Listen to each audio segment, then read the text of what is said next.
पुरवठा खंडित झाल्याने जळगावच्या ईव्हीएम मशीन ठेवण्यात आलेल्या स्ट्रॉंग रूमचे सीसीटीव्ही कॅमेऱ्याचे डिस्प्ले 4 मिनिटांसाठी बंद पडल्याची घटना घडली होती।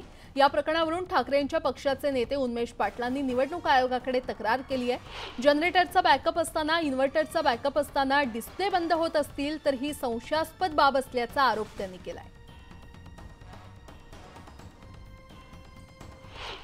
आम्ही निवडणूक आयोगाला ऑब्झर्व्हरला तक्रार केलेली आहे। लोकशाहीच्या या उत्सवामध्ये लोकांनी भरभरून त्या ठिकाणी मतदान केले। प्रत्येकाच्या मनामध्ये भीती आहे, काय होईल, ईव्हीएमचं काय होईल। आणि दुर्दैवाने जर जनरेटरचा बॅकअप असताना, इन्व्हर्टरचा बॅकअप असताना जर अशा पद्धतीने लाईट फेल्युअर होत असेल तर ही संशयास्पद बाब आहे। प्रशासनाला मी इशारा देतो, आपण लोकशाहीचा खून करू नका। लोकांनी लोकांचे मनं आणि मतं दिलेली आहेत, त्याच्यासाठीचा आपण या पद्धतीची सुरक्षा यासाठी ठेवले का? एका बाजूला सांगता आम्ही 6 टायर सिस्टीम ठेवली आहे, 6 लॉकर्स आहेत, ट्रेजरीमध्ये कीज आहेत, आणि दुसऱ्या बाजूला तुमचे तिथे लोड शेडिंग किंवा त्या ठिकाणी जेव्हा इन्व्हर्टर परत यावं लागतं बॅकअपला, तुम्हाला जनरेटरचा उपयोग होत नाही। म्हणजे ही बाब संशयास्पद। धारावीमध्ये